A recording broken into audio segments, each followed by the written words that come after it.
Hello, everyone. I'm Lori Hops, licensed psychologist and certified logosynthesis practitioner, here to share my paper poster presentation on Logosynthesis Day, January 11th, 2022. So I will share my screen and we can begin. This is based on some professional work that I did when I was a student of logosynthesis for my practitioner level training, and it's professional self-care from freedom to fear, crossing the rainbow bridge. And as you can see, here is my website in case you want to get a hold of me, www.drlorihops.com, and we will start our presentation. Okay, getting the next, here we go. So I was in a practice group, which is part of the practitioner training and other group trainings that we have in logosynthesis.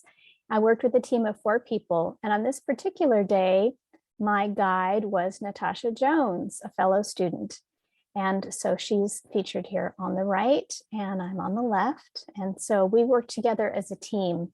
I had a problem, an issue that I wanted her help with, and she was my guide. So the class we were in was about trust and fear.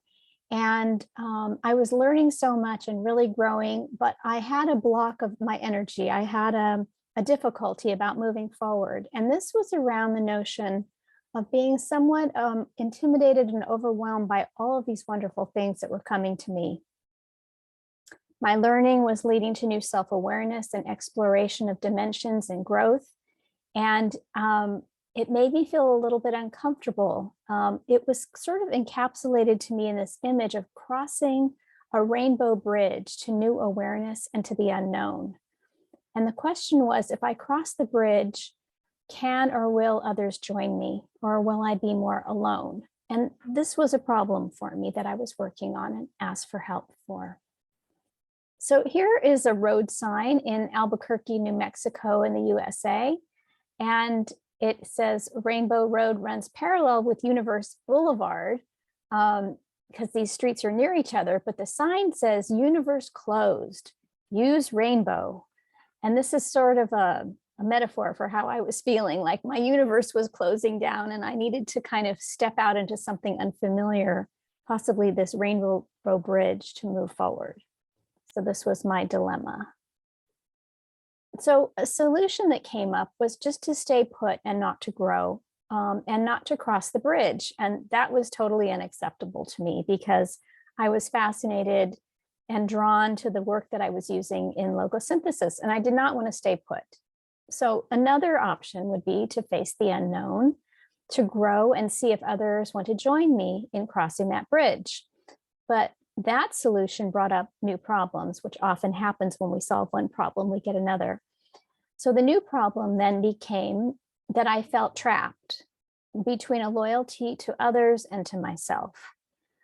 And I was wondering, is this new awareness that I'm approaching with logosynthesis possibly going to harm others or myself?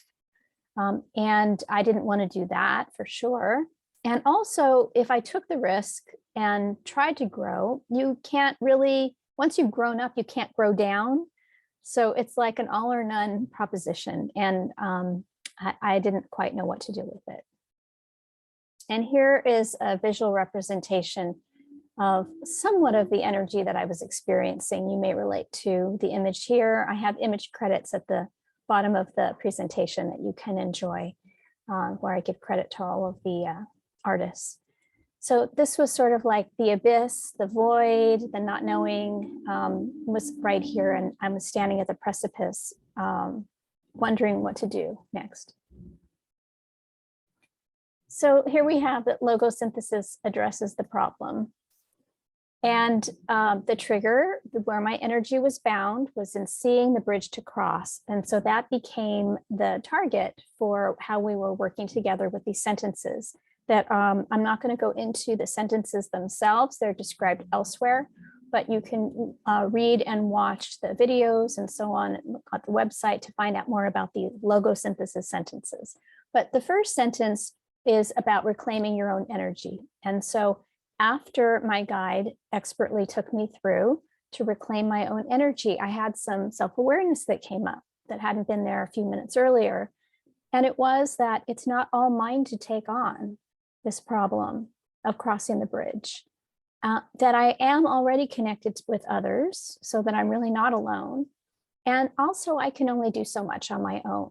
And so that alone was very helpful to explore and to recognize. Then came sentence 2, which is about releasing energy that's not your own. And so once I did that, then some more information came in, and I became aware of misinformation about my life that had been unexplored and I was unaware of before.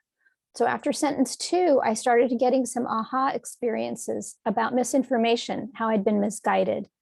And this didn't come fully around till about 6 months later when I took an advanced masterclass with Dr. Lammers on conception shock. Then I really had a fuller understanding of what was going on in my life. But this was enough to crack open some progress. Also that there were things for me to do and things to let go of.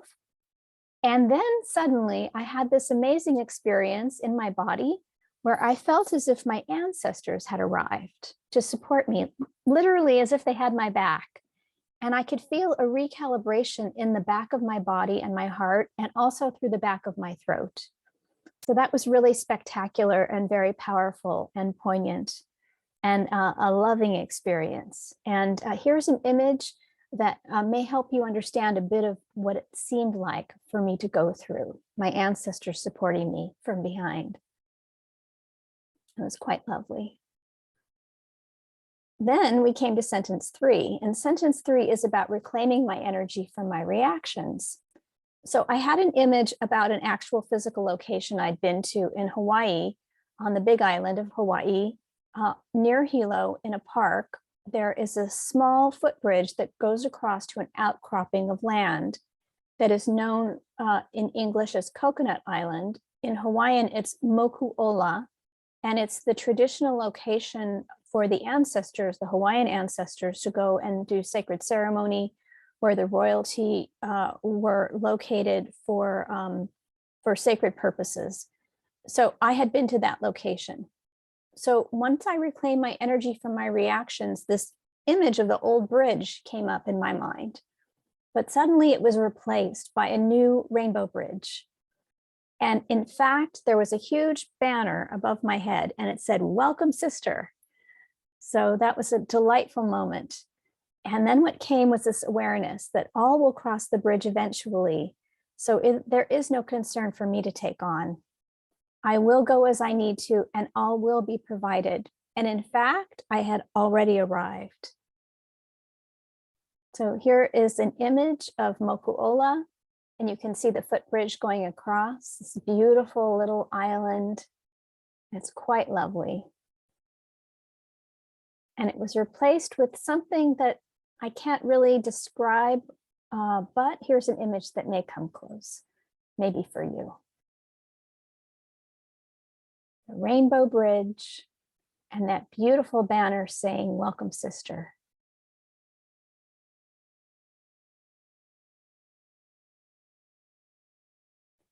And so in response to this experience that I had, I included a little poem that I wrote. I provide a tip a day for wellness and inspiration on Facebook. You're welcome to join me. Here's the link.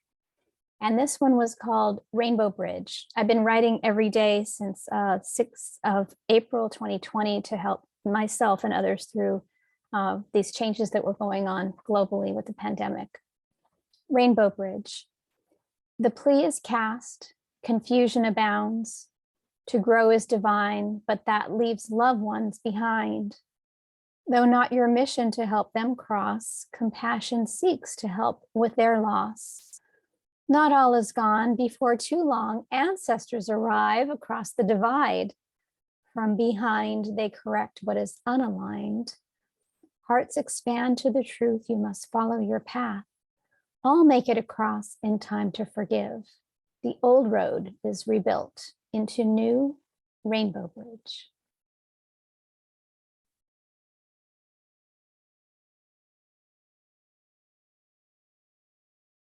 And I just want to let you know that I offer also online intuitive development classes. The second of 3 classes in a series. For the first level, I will be introducing a demonstration of logosynthesis used to dissolve blocks to intuition. So you may want to consider, if you want more information, you can go to my website or email me for more information about the Developing Intuition online classes. And there is a discount in January for those participating in the seminar, 20% discount.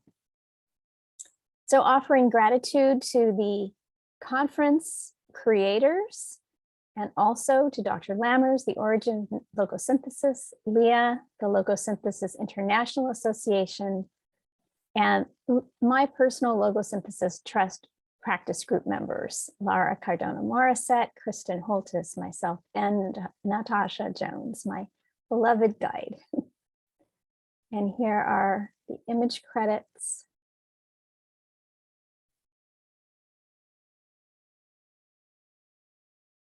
And thank you so much for joining me.